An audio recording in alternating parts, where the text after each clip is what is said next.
साथियों, मेरे चैनल से जुड़ने के लिए सब्सक्राइब बटन को प्रेस कर दीजिए और यदि आप चाहते हैं कि नया वीडियो अपलोड होते ही आपको मैसेज मिल जाए तो बेल आइकन को भी ऑन कर दीजिए। आप सभी को जय श्री राधे।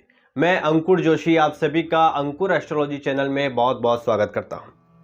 देखिए, सबसे महत्वपूर्ण बात, अगले महीने की 4 तारीख से यानी कि 4 मार्च से बिल्कुल बेसिक से ज्योतिष सीखने का एक नया बैच शुरू हो रहा है।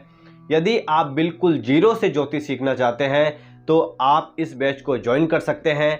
अधिक जानकारी के लिए नीचे दिए गए नंबर पर आप मुझे व्हाट्सअप कर सकते हैं। देखिए, हम अभी जो है जन्म कुंडली में योग कारक और मारक ग्रहों को समझ रहे हैं कि हमारी जन्म कुंडली में जो है कौन कौन से ग्रह हमारे लिए शुभ होते हैं और कौन से ग्रह जो है हमारे लिए अशुभ होते हैं, हमें अशुभ फल देते हैं। इसी श्रृंखला में हम अब तक मेष लग्न से लेकर के सिंह लग्न तक की जन्म कुंडली में समझ चुके हैं। यदि यह सब एपिसोड आप देखना चाहते हैं तो ऊपर जो है आई बटन पर क्लिक करके आप उसे भी देख सकते हैं। देखिए, यदि आप ग्रहों के मध्य आपस में मित्रता व शत्रुता को समझना चाहते हैं तो भी इन एपिसोड में बहुत ही विस्तार में समझाया गया है। आप इससे पुराने एपिसोड देखकर जो है बहुत आसानी से समझ सकते हैं।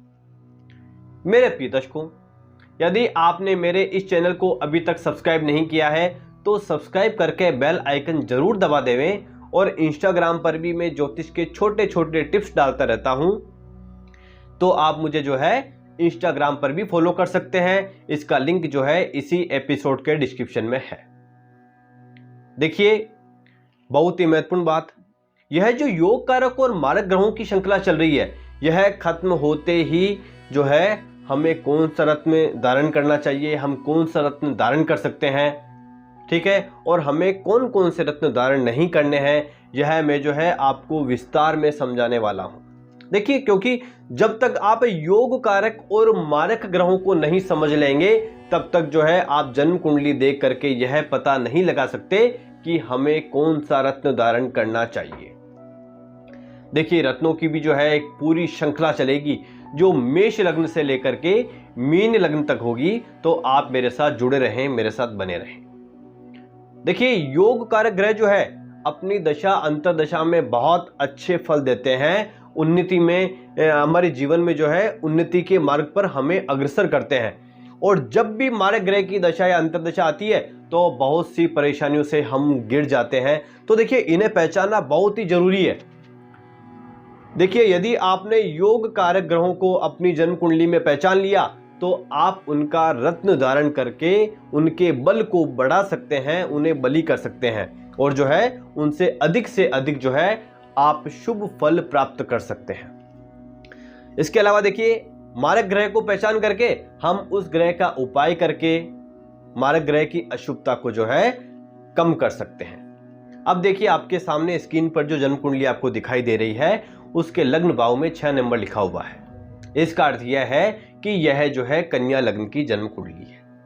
देखिए, कन्या राशि के स्वामी होते हैं बुध और बुध देव जो है इस जन्म कुंडली के मालिक हो गए। इसे हम लग्नेश भी कहते हैं। देखिए, मैं आपको पहले कितनी ही बार बता चुका हूं कि लग्नेश जो है वह सर्वदा योग कारक ही रहते हैं। तो कन्या लग्न की जन्म कुंडली में जो है बुध देव योग कारक होंगे। इसके बाद देखिए, दूसरे भाव में तुला राशि आ रही है और बुध देव और शुक्र देव के मध्य आपस में मित्रता होने की वजह से बुध देव ने जो है शुक्र देव को एक तो जन्म कुंडली का दूसरा भाव दिया है और एक अन्य भाव दिया है नवम भाव, जो कि हमारे धर्म का होता है, हमारे भाग्य का होता है। देखिए, यह त्रिकोण का बहुत ही महत्वपूर्ण भाव है।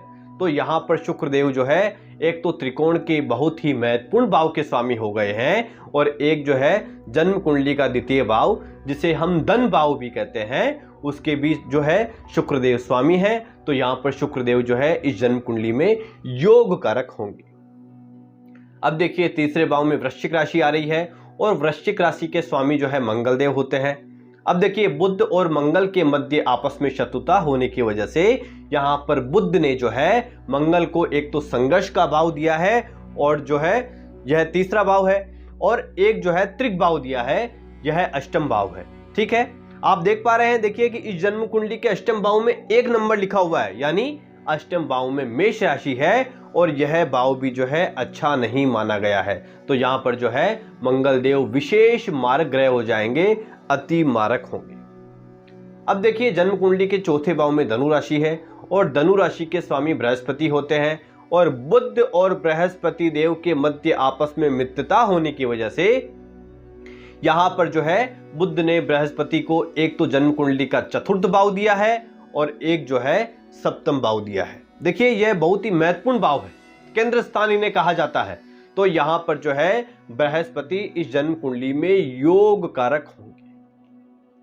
अब देखिए पंचम भाव में जो है शनि देव की मकर राशि आ रही है और शनि देव की दूसरी राशि जो है इस जन्म कुंडली के छठे भाव में आ रही है, जो कि अच्छा नहीं माना गया है। इसे त्रिक स्थान भी कहते हैं। लेकिन बुध और शनि के मध्य आपस में मित्रता भी है और शनि जो है, शनि को बुध ने बहुत ही महत्वपूर्ण भाव, त्रिकोण का भाव दिया है, पंचम भाव दिया है। इसलिए शनि देव जो है इस जन्म कुंडली में योग कारक होंगे।